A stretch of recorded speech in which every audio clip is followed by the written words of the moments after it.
नमस्कार। आज के सेशन में आप सबका स्वागत है। आप इस धरती पर आए हो और कहते हैं हम परमात्मा की संतान हैं, तो वह हमारा पिता हमारी माता होने की वजह से हमारा पूरेपूर ख्याल रखता है। आपके लिए जो जरूरत है वह दे देता है, वह नहीं आपको जो प्रिय है, जो प्रेय है वह नहीं, जो आपके लिए श्रेय है, जो अच्छा है, आपके काम की चीज है, वह आपको देता है। कोई कहे कि मुझे डांस वगैरह करने में, पार्टी करने में मजा आ जाता है, और आप पार्टी करने जाए उसमें खुश रहे, वह अच्छी बात है, नो इशू। लेकिन उसके आगे और कुछ बिगड़ने जैसा है तब थोड़े थोड़े प्रॉब्लम आने शुरू हो जाते हैं। जब कोई पार्टी में जाते हुए कुछ बुरी आदत लग जाती है तब कुछ बुरा भी होने लगता है। किसी का जैसे बिजनेस चल रहा है, फिर उसमें पैसा आना कम हो जाता है, क्योंकि एक तो वजह यह है कि बिजनेस की तरफ ध्यान ही नहीं, दूसरी वजह यह है कि परमात्मा आपको बताना चाहता है कि आप अभी ठीक तरह से नहीं जा रहे हो, अभी खुद को कंट्रोल करो, अपना मार्ग चेंज करो। या कोई शराब पीते हैं, शुरू शुरू में कुछ नहीं होता है, लेकिन बाद में शारीरिक प्रॉब्लम भी आने शुरू हो जाते हैं। वह इंडिकेशन है कि भैया बहुत पी लिया, अभी थोड़ा कम कर दो, बंद कर दो, शरीर पर उसका इफेक्ट हो रहा है। तो इस प्रकार आपको जो गलत मार्ग है उससे बाहर जाने के लिए परमात्मा हर संभव प्रयास करता है, और उससे बाहर कैसा निकला जाए उसके लिए भी मार्ग दिखाता है। जो आज हम रिलेशनशिप की बात करने वाले हैं ना, वह भी उसी दिशा में एक कदम है। आए तो है यहां पृथ्वी पर कुछ चैलेंज लेकर। क्या चैलेंज लेकर? कि मैं पृथ्वी पर जाऊंगा और मेरे जीवन में यह जो इशू है, यह जो क्रोध वाला इशू है, यह लोभ वाला, मोह वाला, ये जो इशू है, ये जो षड रिपु है, उनसे मैं मुक्त होऊंगा। उसके लिए आप पृथ्वी पर आए, चैलेंज लेकर आए। आपको दिखाया गया था कि आपके जीवन में, आपके बीइंग में यह प्रॉब्लम है। अभी आप यहां आए हो, एस्ट्रल वर्ल्ड में आए हो। लास्ट बार जब आपने देह छोड़ा तब आपका रिव्यू हुआ था, और भगवान ने, उन लोगों ने जो आपके गाइड्स होते हैं, उन्होंने आपको दिखाया कि आप यह हासिल नहीं कर सके, आपको यह परीक्षा पास करनी होगी, आपको लोभ से ऊपर निकल जाना होगा, आपको क्रोध से ऊपर निकल जाना होगा। उस प्रकार के उन्होंने आपको वीडियोस दिखाए प्रीवियस जन्म के, और तब आपने डिसाइड कर लिया कि चलो मैं एक बार और पवित्र भारत भूमि में जाता हूं, वहां और जन्म लेता हूं, और मैं इसके ऊपर कार्य करूंगा। लेकिन यह परीक्षा है। परीक्षा है तो पेपर पहले नहीं दिया जाता, आपको पहले पता नहीं होता है, इसलिए आपको पता नहीं होता है। आप भूल जाते हो कि क्या आप लेकर आए हो, क्या आपको इस जन्म में सीखना है। लेकिन जब आपको सीखने की बात आती है तो वैसे वैसे चैलेंजेस आपके जीवन में आ जाते हैं। कैसे आते हैं चैलेंजेस जीवन में? आप क्रोधी हो, क्रोध आता है तो क्या होगा? ऐसे ऐसे लोग आपके जीवन में आएंगे कि आपको क्रोध आ जाए। आपको लगता है उनकी वजह से क्रोध आ रहा, लेकिन आपकी जगह में कोई दूसरा व्यक्ति है, उसी सिचुएशन में उसको क्रोध नहीं आता, आपको क्रोध आ रहा, क्योंकि आपके अंदर क्रोध है, वह बाहर निकल रहा है। उनकी वजह से नहीं आ रहा क्रोध, आपके अंदर है, और ऐसे ही सिचुएशन आ जाती है तो क्रोध उमड़ पड़ता है। नहीं तो वैसे ही सिचुएशन में दूसरों को भी क्रोध आ सकता था, लेकिन उनको नहीं आता है, आपको आता है क्योंकि आपके अंदर है। तो भगवान का, परमात्मा का यह एक दिखाने का तरीका है कि भाई तुम्हारे अंदर यह चीज है, अभी उसके ऊपर काम करो, उसको आप निकाल दो। तो वह आईना दिखाने का काम करते हैं। आपके लिए जो श्रेयस है, जो अच्छा है, वह आपके जीवन में लाते हैं। पहले पहले तो लगता है आपको बहुत दुख होता है, कोई आपको क्रोध दिलाता है, कोई आपको दुख देता है, तो आपको बहुत दुख होता है। और लेकिन वह इसलिए होता है कि आप थोड़े ठिठक जाए, जो आप जी रहे हैं वह जीवन थोड़े ठिठक जाए और उससे आगे चले जाए, आप उससे परे हो जाए, और उसके लिए मार्ग भी मिलता है। कई कई तरीके से ऐसी कुछ अपॉर्चुनिटीज आपके जीवन में आएगी कि आप उस प्रॉब्लम्स को दूर कर सके। और आप लोगों के अभी शेयरिंग सुने, बहुत बढ़िया है। आपका जीवन ही चेंज हो गया है जस्ट 21 दिन के अंदर। और आप जस्ट ऑनलाइन, कभी हम मिले नहीं एक दूसरे से, लेकिन फिर भी आपने ऑडियो सुनकर या वीडियो देखकर सुनकर जो किया है, उससे जीवन में शांति आनी शुरू हो गई, आनंद आना शुरू हो गया, हृदय के द्वार खुल रहे हैं, मैनिफेस्टेशन हो रहे हैं। यह बहुत बड़ी विधि आपको मिली है। यह विधिया परमात्मा ने ही दी है जगत के कल्याण के लिए, और जो वह करना चाहते, अपना जीवन सुधारना चाहते हैं, उनके जीवन में आ जाती है। लोग कहते हैं मुझे तो नहीं पता कैसे आ गई, किसी दोस्त ने मुझे बताया था तो मैं ऐसे ही ज्वाइन हो गई थी, लेकिन मुझे अभी बहुत अच्छा लग रहा। तो वह उनके इशारे हैं, वह उनकी तरकीब है। जब वह आपके जीवन में कुछ अच्छा लाता है तो बिल्कुल दबे पाव जैसे आता है, और आपके घर में कुछ वो गिफ्ट छोड़कर चला जाता है, डिंडोरा पीट कर नहीं आता है वह। तो यह इस प्रकार की टेक्निक्स है।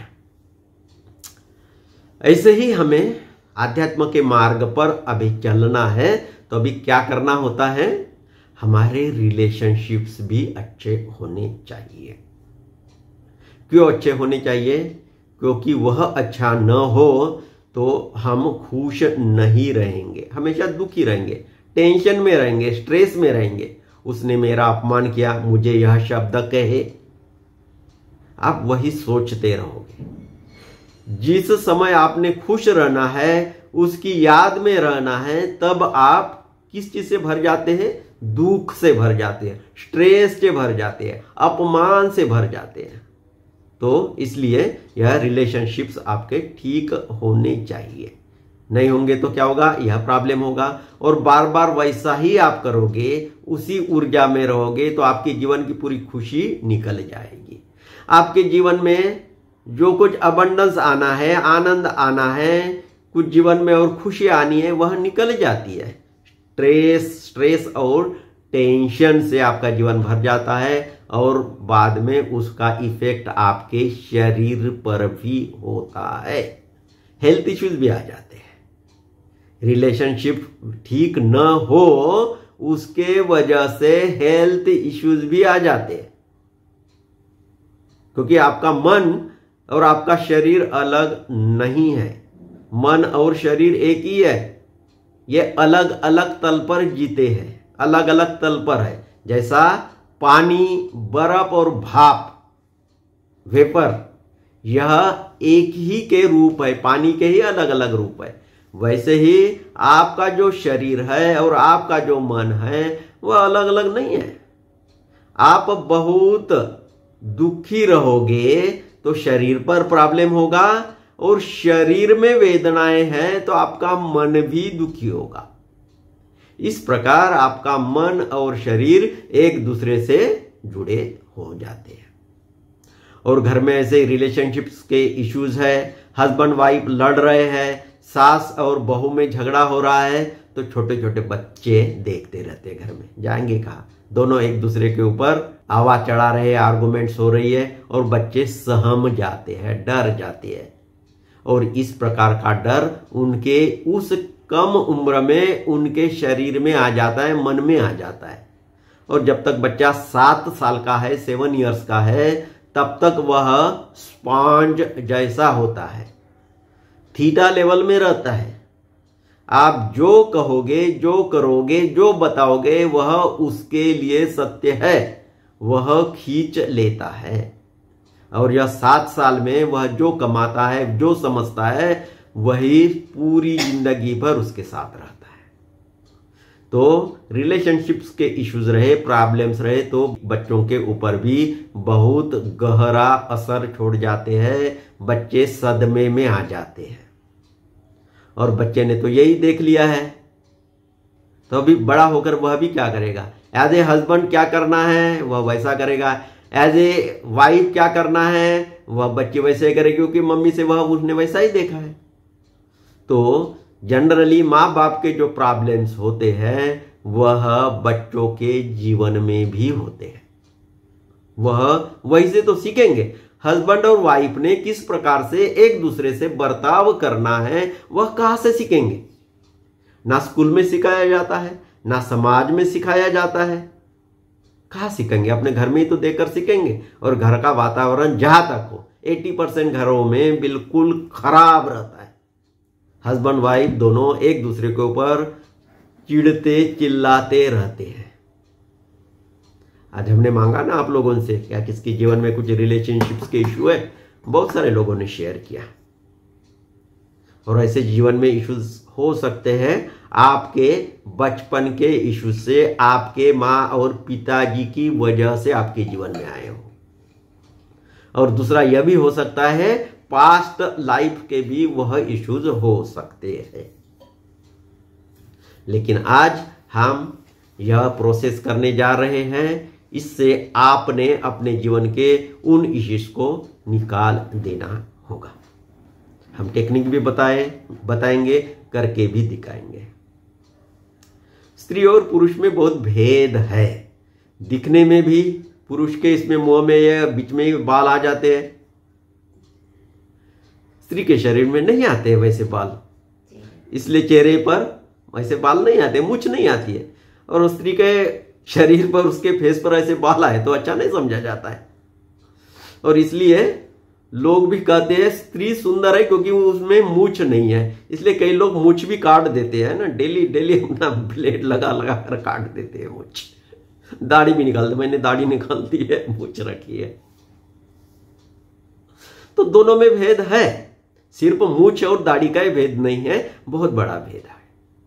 पुरुष जनरली जीता है ब्रेन से, माइंड से, मन से, विचारों से। एनालिसिस करते रहता है, ये ऐसा है तो वैसा ही होना चाहिए, या ऐसा है तो वैसा क्यों हो गया है। एनालिसिस करते रहता है हमेशा।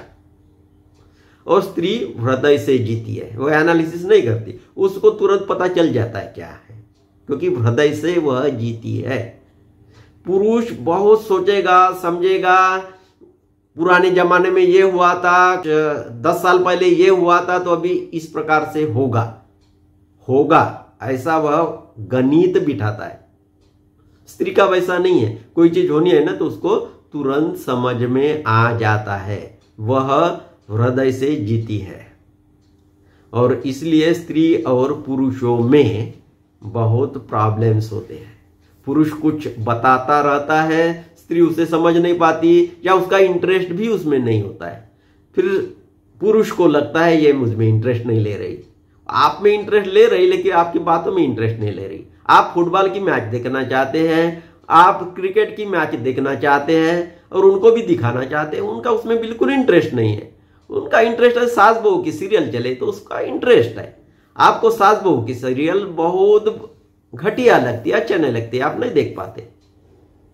तो यह दोनों में भेद है और यह भेद समझना चाहिए। पहली बात, यह भेद हम में है, यह हमने एक्सेप्ट करना चाहिए। पुरुष का थिंकिंग का जो प्रक्रिया है, स्त्री की जो समझने की प्रक्रिया है, उसमें बहुत अंतर है। यह हमने समझना चाहिए, लेकिन आपको बताने वाले कोई नहीं है। कोई कितना भी पढ़े, पीएचडी भी पढ़े, साइकोलॉजी भी पढ़े, फिर भी यह ना सिखाया जाता है ना बताया जाता है। कितनी विडंबना है। हम छोटी सी बात, कोई मोबाइल भी ले ले, सस्ता से सस्ता भी ले ले 10,000 का, तो भी देखते हैं उसके ये फंक्शन अच्छे है, उसका कैमरा अच्छा है, ऑडियो क्वालिटी ठीक है, यह सब कुछ देखते हैं। लेकिन जिनके साथ जिंदगी गुजारनी है, वह स्त्री कैसी है, वह पुरुष कैसा है, हस्बैंड मटेरियल बराबर है क्या, वाइफ मटेरियल बराबर है क्या, उसके बारे में कोई कोर्स नहीं है, बताने वाला नहीं है, एनालिसिस वाला भी नहीं है। आप लोगों को वह एनालिसिस अभी मिल रही है। हो सकता है आप ऐसी भी स्थिति में आ जाओगे कि यदि आपकी शादी नहीं हुई तो जीवन में आपको क्या पार्टनर चाहिए, कैसा पार्टनर चाहिए, आपको जैसा लगता है वैसा पार्टनर भी आप अपने जीवन में ला सकते हो। कैसा जॉब चाहिए वह जॉब भी आप जीवन में ला सकते हो। इतना ही नहीं, बच्चा कैसा चाहिए वह भी प्लान कर सकते हो। हमारी एक शादी का है, शादी हो गई, अभी बच्चा चाहिए, तो जो लोग ऐसे हमारे बताए हुए विधि के अनुसार वह प्रार्थना करते हैं, हस्बैंड और वाइफ मिलकर, या कभी कभी हस्बैंड तो ध्यान नहीं देते तो वाइफ ही प्रार्थना करती है कि मेरे जीवन में ऐसा बच्चा आ जाए, आवाहन करती है, और वैसे ही सुंदर बच्चे आ जाते हैं। एक तो शादी का है, उसकी लड़की है, जन्म से ही उसकी कुंडलिनी बिल्कुल जागृत है, सुषुम्ना चल रही है, सहस्त्रार खुला हुआ है, और जो निसर्ग है, नेचर है, वहां के जो लोग हैं, हर एक की आत्मा होती है, पेड़ की भी होती है कुछ कलेक्टिव आत्मा, उनसे भी वह कम्युनिकेट कर पाती है। जब ऐसी कुछ सिचुएशन आ जाए वो उनको कम्युनिकेट करते हैं और वो उनको बताती है थोड़ा इस प्रकार से कर लो तो वैसा वैसा हो जाता है। तो ऐसे वंडरफुल कपल भी है। तो शादी भी कर लो तो थोड़ा इन विधियों का उपयोग करके अच्छा पार्टनर भी आप जीवन में लाओ। बच्चे को भी जन्म देना है तो अच्छा बच्चा जीवन में लाओ, क्योंकि आत्माएं तो बहुत है। आप उस प्रकार के हो, जिस प्रकार के आप हो उस प्रकार की आत्मा आपके जीवन में आती है। हो सकता है आप अच्छे नहीं हो, फिर भी अच्छी आत्मा आपके जीवन में आ सकती है बच्चों के रूप में, क्योंकि उसको भी कुछ सीखना होता है। ऐसे माँ बाप के घर में जाकर भी मैं कमल में जैसा, कीचड़ में जैसा कमल खिले वैसा मैं आ सकता हूं, ऐसा हो सकता है, एक्सेप्शनल हो सकता है। लेकिन कई आत्माओं को यह रहता है कि मेरी आध्यात्मिक प्रगति हो तो किस घर में मेरी आध्यात्मिक प्रगति होगी, मैं कहाँ जन्म लूंगा, वह देखते रहते हैं। और आप उस क्षण में जब पति पत्नी एक हो रहे, उस क्षण में किसी आत्मा को बुलाते हैं, अच्छी आत्मा को बुलाते हैं, आपके वाइब्रेशंस अच्छे रहते हैं, तो आप ऐसे बच्चों को अपने जीवन में ला सकते हो। हम आज यह बात बता रहे क्योंकि आप अपनी बहुओं को, बेटियों को, बेटों को भी बताए, समझाए, ताकि हमारे भारत में अच्छी संतान पैदा हो, इस दुनिया में अच्छी संतानें आए और सब लोग खुशी से भर जाए, हमारा देश भी और हमारी पूरी दुनिया भी, वह खुश रहे। यह उद्देश्य है। और बहुत सिंपल तरीके से हमारे देश में भी लेडीज को कई हजारों सालों से बहुत निचला दर्जा दिया हुआ है। ऐसा नहीं था कि लेडीज हमारे यहाँ उतनी प्रगतिशील नहीं थी, ज्ञान उनको नहीं था। उपनिषदों में आता है, गार्गी नाम की एक स्त्री थी और उन्होंने याज्ञवल्क्य को भी निरुत्तर कर दिया था। यह प्रश्न पूछती थी और प्रश्न का उत्तर देते देते एक बार वो ऐसे हो गए, आखिर में उनको बोलना पड़ा, गार्गी अभी इसके बाद तूने प्रश्न किए तो तुम्हारे सिर के हजारों टुकड़े हो जाएंगे। क्या मतलब है? आया तो था डिबेट में जीतने के लिए। राजा ने जो गाय तो बख्शीश देनी थी, उसने अपने शिष्यों को बोला पहले ये लेकर जाओ, पहले लेकर जाओ, मैं ही जीतने वाला हूं। इतना अरोगंस। गार्गी ने पहले प्रश्न भी पूछा उसको कि तुम ये गाय लेकर जा रही हो, बता दियो अपने शिष्यों को, क्या तुम्हें लगता है तुम ऐसे महान ज्ञानी हो, सबसे बड़े ज्ञानी हो? फिर सबसे बड़े ज्ञानी हो तो यही पहला अज्ञान है, यही तुम हार गए। इस प्रकार से पहले उसको अनकंफर्टेबल कर दिया था। आखिर उसको बोलना पड़ेगा, इसके आगे कुछ भी प्रश्न पूछेगी तो तुम्हारे सिर के टुकड़े हो जाएंगे। क्या मतलब? शायद मेरे शिष्य आकर तुम्हें मार देंगे। तो इस प्रकार से स्त्रियों को दबाना शुरू कर दिया था। और बीच में जैसे मैंने लास्ट टाइम रामायण की कहानी बताई थी, रामायण में इस प्रकार से लिखा गया वाल्मीकि जी के बाद कि राम जैसे मर्यादा पुरुषोत्तम ने भी सीता जैसी पवित्र स्त्री का भी त्याग किया था, तो बाकी लोग भी कर सकते हैं। एक प्रकार से वही बताने के लिए वह लिखा गया था। और उसी समय में हम जी रहे हैं, वही प्रक्रिया चल रही है, स्त्रियों को उसी प्रकार से लोग अभी भी इंपॉर्टेंस नहीं दे रहे हैं। तो कभी कभी ऐसे वजह से भी प्रॉब्लम हो जाता है। एक बार लीना और मैं नॉर्थ इंडिया घूमने गए थे, शायद कहाँ की बात है, मसूरी की बात है। वहाँ कुछ एक मंदिर था, तो वॉशरूम में जाना था। तो अब मंदिर में क्या, सब लोग बाहर गांव के लोग आते, कौन यहाँ का है कौन बाहर का है, तो क्या पता चलेगा। तो यहाँ क्या क्या सुविधाएं हैं वो कौन बताएगा, साधु बताएगा, वहाँ का कोई भगवे कपड़े पहनने वाला। तो लीना को वॉशरूम जाना है, तो उसने अपना माइंड लगाया और साधु जी को पूछा, महाराज जी यहाँ वॉशरूम किधर है। साधु महाराज बहुत नाराज हुए, ये क्या है, तुम्हें ये भी नहीं समझ में आता, ये भी तमीज नहीं है, एक साधु को पूछ रही हो वॉशरूम किधर है। ऐसी धारणाएं हमारे मन में है, वॉशरूम का नाम लेकर भी कुछ ना कुछ होने लगता है। अपने गृहस्थ जीवन के जो कार्य है वह तो करने ही चाहिए। आपकी साधना है, और साधना के लिए आप समय रखो। नहीं समय मिल रहा तो किसी को बोल दो, घर वालों को भी बोल दो, हस्बैंड को भी बोल दो, ये 1 घंटा मेरे लिए। बाकी तो बस काम करते तो रहती हूं, लेकिन 1 घंटा मेरे लिए चाहिए। और ऐसा एक प्रकार से कभी कभी है ना, स्ट्रिक्ट भी होना पड़ता है। मेरे ही ऑफिस में एक लेडी थी, बहुत अच्छी काम करने वाली, लेकिन उसकी बॉस है ना वो बहुत खतरनाक थी, उसको बार बार डोमिनेट करती थी। वह कुछ भी बताए, बहुत शालीनता से बताए, फिर भी उसको वह डांटती ही थी। कुछ एक्सप्लेन करके उसको बताए, मैडम यह ऐसा ऐसा है, उसके बारे में यह प्रपोजल है, तो डांटेगी क्या, मुझे तो सिखा रही क्या, मुझे समझ में नहीं आता है क्या। फिर वो फाइल पर लिख कर देगी, उनके पास फाइल लेकर जाएगी और रख देगी, मैडम ये मैंने प्रपोजल बनाया है, प्लीज पढ़ दीजिए। तो बोलते क्या तू मुझे बताएगी भी नहीं क्या, इतनी बेवकूफ हो, बॉस को यह भी नहीं बताती है, हमेशा उसका अपमान करेगी।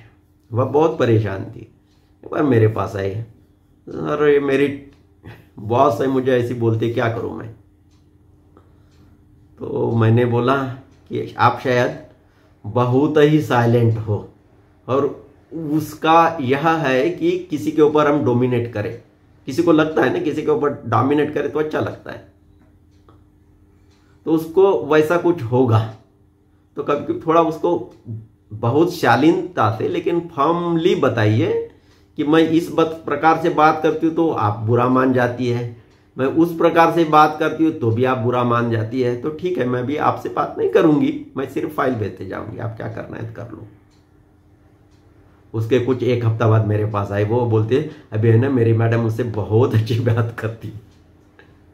तो कभी कभी ऐसे है ना मिसअंडरस्टैंडिंग भी हो जाता है।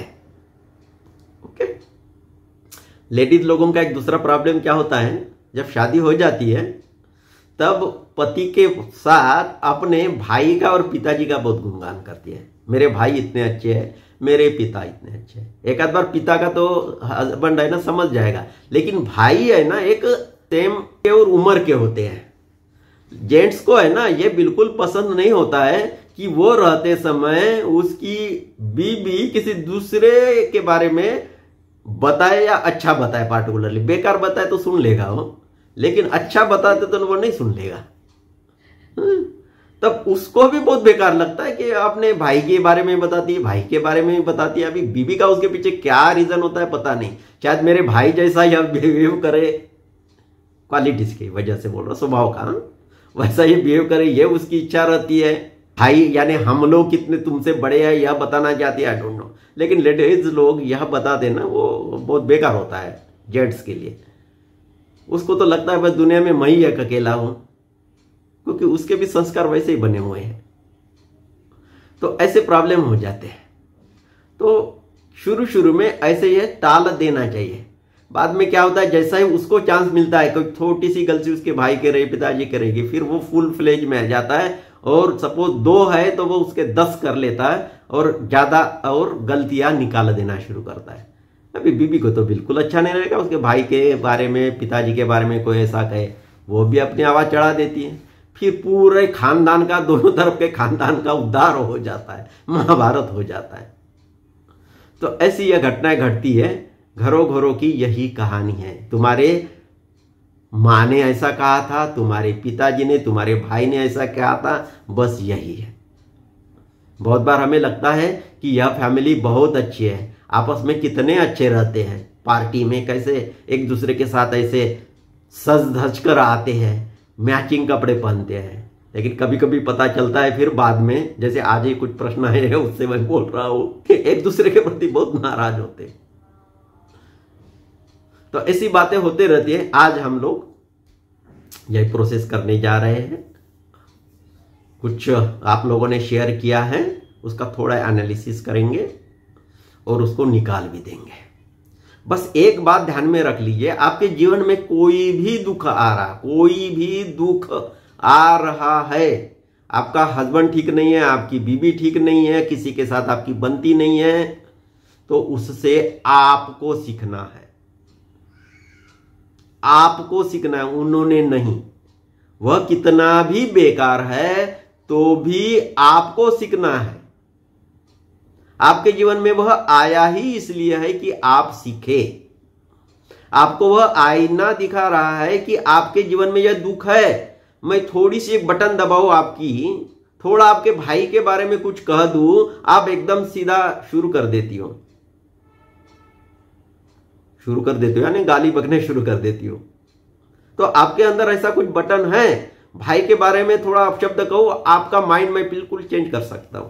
अभी बहुत प्यार से आपने गाजर का हलवा बना दिया हो, थोड़ी देर में आपका भाई ऐसा ऐसा बोल दूं तो आप गाजर का हलवा उधर कचरे में फेंक देगी, या मुंह का लेना बोल रही, मुंह पे फेंक देगी। कचरे में नहीं फेंकती आजकल की लड़की, मुंह पर फेंक देगी। तो ऐसी स्थिति आ सकती है,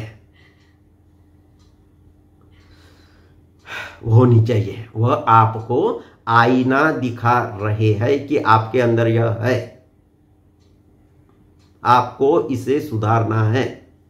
जब आप इस जीवन में आए हो खुद की ओवर ऑयलिंग करने के लिए, खुद को ठीक करने के लिए, आपके जीवन में जो कमियां हैं उसको निकाल देने के लिए, और वह आपके जीवन में आई है या वह आपके जीवन में आया, आपका हस्बैंड हो, वाइफ हो, आपकी सास है, बहू है, जो भी है, इसलिए आई है कि आपको वह कमियां दिखाए। ऐसे तो आपको अपनी कमियां दिखती नहीं है, आप तो खुद महारानी हो, प्रिंसेस हो, तो आपको तो कमियां दिखती नहीं। कभी पिताजी ने, माताजी ने बताया नहीं था, या वह भी वैसा ही बिहेव करते थे, वैसे ही आप बिहेव कर रही हो, तो दूसरा कौन आपको बोलेगा।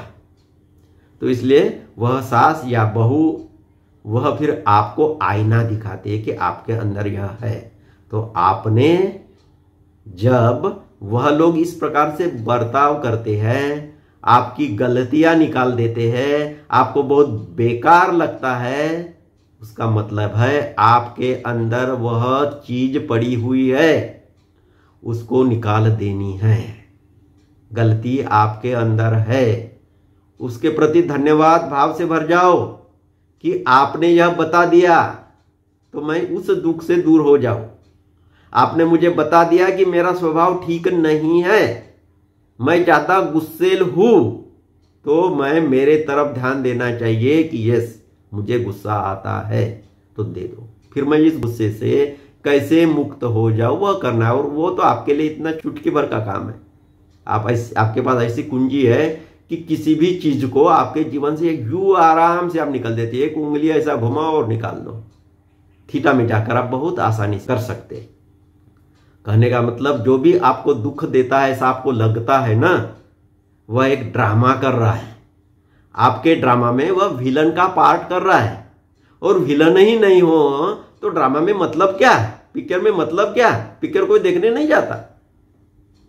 रामायण में रावण का चरित्र ही नहीं है तो रामायण इतनी फेमस होती है। कल हम राम मंदिर में राम की प्राण प्रतिष्ठा करने जा रहे भारत में, इतना उनका गौरव नहीं होता, रावण नहीं होता रामायण में। तो कॉन्ट्रास्ट में ऐसा दिखता है।